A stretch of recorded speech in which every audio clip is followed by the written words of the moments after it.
Hi అండి, మా పాప పుట్టినరోజు సందర్భంగా గులాబ్ జామ్ అయితే ప్రిపేర్ చేశాం. అయితే ఈ గులాబ్ జామ్లో కొంచెం టిప్స్ చెప్తూ ఉంటా మీకు. ఈసారి కొంచెం బాగా వచ్చాయి ఎప్పుడు కంటే కూడా. అవేంటంటే, మనం గులాబ్ జామ్ చేస్తే ఎప్పుడైనా సరే కొన్ని కొన్ని సమయాల్లో లోపల ఉడకదు కదా. బట్ ఈసారి ఎంత పెద్ద సైజ్ చేసినా కూడా అవి పర్ఫెక్ట్గా వచ్చాయి, లోపల వరకు కాలాయి అనమాట. సో దానికి సంబంధించిన టిప్స్ అన్నీ మీకు క్లారిటీగా చెప్తూ ఉంటా, వినండి. అండ్ మెయిన్ థింగ్ ఏంటంటే, చిన్నప్పుడు నా బర్త్డే వస్తుంది అంటే 1 మంత్ ముందు నుంచో, ఇంకా కొద్ది రోజుల ముందు నుంచో బాగా హడావుడి చేసేదాన్ని. ఇంకా కొన్ని డేస్ ఉన్నాయి, ఇంకా 30 డేస్ 20 డేస్ 10 డేస్ అని కౌంట్ చేసుకునేదాన్ని. ఇప్పుడు పిల్లల పుట్టినరోజు గురించి అట్లా కౌంట్ చేసుకోవాల్సి వస్తుంది. అది కూడా ఒక మంచి ఎక్స్పీరియన్స్, థ్రిల్లింగ్ ఎక్స్పీరియన్స్ లాగే అనిపిస్తుంది కదా ఎవరికైనా కూడా. సో నేను ఇంకొక విషయం ఏంటి అంటే, గులాబ్ జామ్ ఎప్పుడు చేసినా కూడా బిఫోర్ డే నైట్ ప్రిపేర్ చేసి అవి చల్లగా అయిన తర్వాత ఫ్రిడ్జ్లో పెట్టేస్తా. నాకు కూల్గా తినడం చాలా ఇష్టం గులాబ్ జాము. సో మా ఇంట్లో వాళ్ళకు కూడా అదే ఇష్టమైన ప్రాసెస్ కాబట్టి నేను ముందు రోజు నైటే ప్రిపేర్ చేసి కూల్ అయిన తర్వాత ఫ్రిడ్జ్లో పెట్టేస్తా. సో అదే అట్లా జరిగిన ప్రాసెస్ అనమాట ఇదంతా. సో బాల్స్ కూడా ఈక్వల్ సైజ్లో చేసుకోవాలి. అండ్ మెయిన్ ఫస్ట్ టిప్ ఏంటి అంటే, డవ్ ప్రిపేర్ చేసేటప్పుడు గులాబ్ జామ్ ప్యాకెట్ మీద ఉన్న ఇన్స్ట్రక్షన్ని క్లియర్గా చదవాలి. సో మన ఒక కప్పు పిండికి 1/2 కప్పు నీళ్లు పోసేయాలి, అంతేగాని దీనికి మించి పాలు పోయడం అవి ఇవి చేయాల్సిన అవసరం అయితే లేదు. జస్ట్ వాళ్ళు ఇచ్చిన ఇన్స్ట్రక్షన్స్తో చేస్తే చాలా పర్ఫెక్ట్గా వస్తాయి. అండ్ డవ్ ప్రిపేర్ చేసిన తర్వాత అర్ధగంట నానబెట్టుకోవాలన్నమాట పిండిని. అప్పుడు కొంచెం పొంగినట్టుగా అవుతుంది.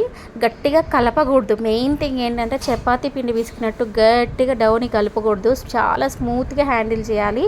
ఈ పిండి చాలా డెలికేట్గా ఉంటుంది కాబట్టి చాలా స్మూత్గా కలుపుకోవాలి. ఇది మెయిన్ సెకండ్ టిప్ అనమాట. సో డవ్ వాటర్ లెవెల్స్ 1/4 తీసుకోవాలి ఒక కప్పుకి. సెకండ్ వచ్చేసి డవ్ గట్టిగా కలపకూడదు. అండ్ నెక్స్ట్ థర్డ్ టిప్ వచ్చేసి, ఆయిల్ని ఖచ్చితంగా లో ఫ్లేమ్లోనే ఉంచుకోవాలి. కొంచెం ఆయిల్ హీట్ అయిన తర్వాత స్లోగా ఈ బాల్స్ని వేయాలి. అండ్ అదే లో ఫ్లేమ్ మీద పూర్తిగా అవి రొటేట్ అయ్యి వాటంతట అవి కలర్ చేంజ్ అయ్యి రొటేట్ అవుతూ ఉంటాయి. రౌండ్గా కలర్ అంతా రొటేట్ అయ్యేంత వరకు ఉంచి అప్పుడు తీసేయాలన్నమాట. సో ఇది నెక్స్ట్ టిప్. అండ్ ఇంకొక టిప్ ఏంటి అంటే, షుగర్ సిరప్ నాకు ఒక ప్యాక్కి అంటే ఒక గులాబ్ జామ్ ఎంటీఆర్ గులాబ్ జామ్ ప్యాకెట్కి నాకు ఒక 500 గ్రామ్స్ షుగర్ పట్టింది. సో మొత్తంగా ఈ 2 ప్యాకెట్స్కి కలిపి నాకు కేజీ షుగర్ అంటే 4 glasses sugar, 4 glasses water, equal క్వాంటిటీతో వాటర్ వేసుకోవాలి. So at a time 2 oil ఉన్న షుగర్ సిరప్ 2 స్టవ్ మీద ఒకేసారి పెట్టేసుకోవాలి. సో ఇది అయ్యేలోపు ఈ ఆయిల్ హీట్ అవుతుంది, ఈ బాల్స్ కూడా ఫ్రై అవుతాయి అన్నమాట. ఒకేసారి వర్క్ అనేది తొందరగా కంప్లీట్ అయిపోతుంది. సో మీరు చూస్తున్నారు, అబ్జర్వ్ చేయండి, బాల్స్ అనేవి చూడండి ఎట్లా రొటేట్ అవుతున్నాయి, వాటంతటా అవే రొటేట్ అవుతున్నాయి. సో ఇట్లా అవే రొటేట్ అవుతూ చుట్టూ తిరిగి కాలితే అప్పుడు లోపల ఉన్నంత వరకు మొత్తం అది అట్లా రౌండ్ తిరుగుతూనే ఉంటాయి ఆ బాల్స్ అనేవి.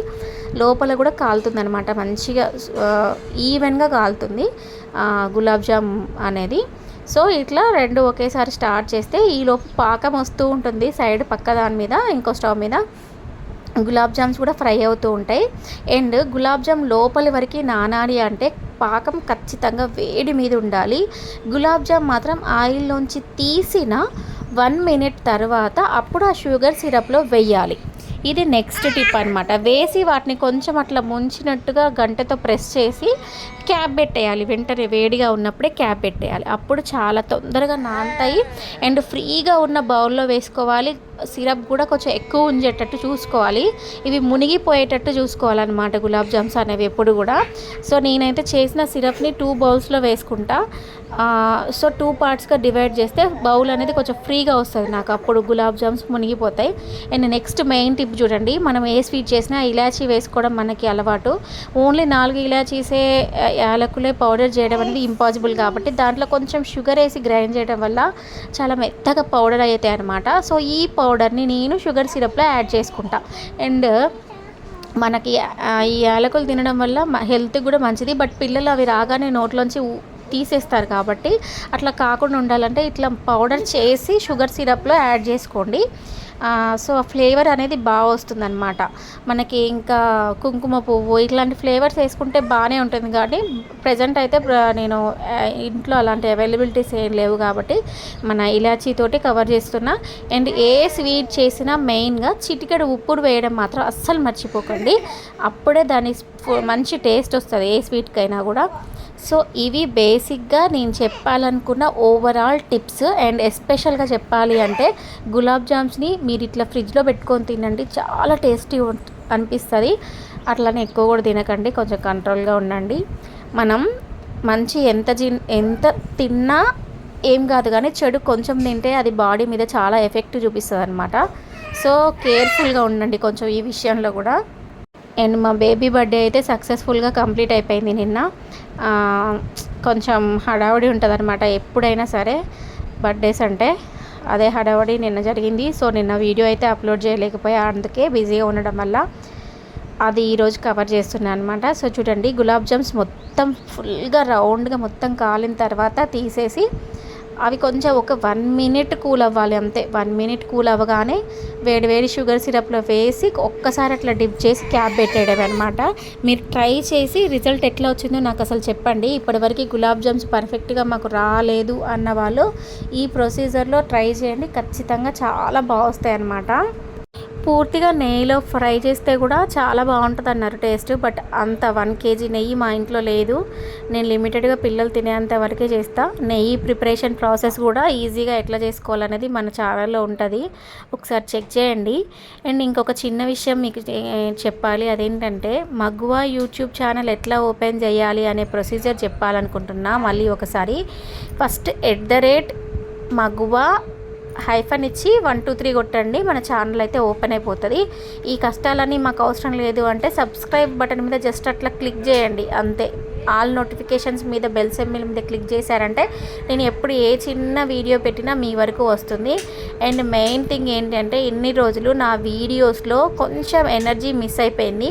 సో వాటిని కవర్ చేయడానికి అయితే మ్యాక్సిమం ట్రై చేస్తా. నిజం చెప్పాలంటే కొంచెం ఎనర్జీ లేకుండా అంత అయిష్టంగా నేను ఏదో వీడియోస్ చేస్తున్నట్టు అనిపించింది.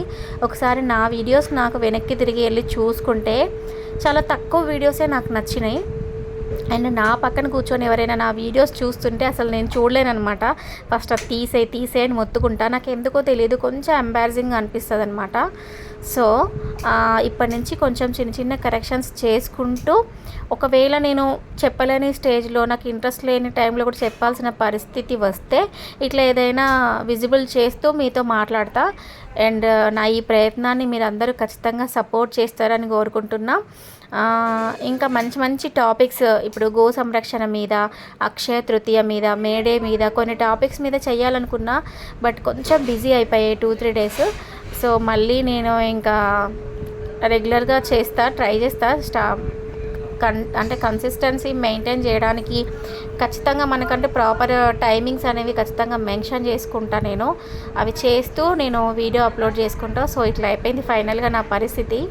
ఈ ఎండకి ఏదైనా కుక్ చేస్తే ఖచ్చితంగా చాలా ఇబ్బందిగా అనిపిస్తుంది. థ్యాంక్ యూ ఫర్ వాచింగ్ మగువా యూట్యూబ్ ఛానల్. అండ్ ఫైనల్గా మా పాప బర్త్డే అవుట్లుక్ ఇలా ఉందన్నమాట. ఇది మా ఫ్యామిలీ పిక్ కూడా. మీ అందరికీ నచ్చింది అనుకుంటున్నాను. Thank you, bye.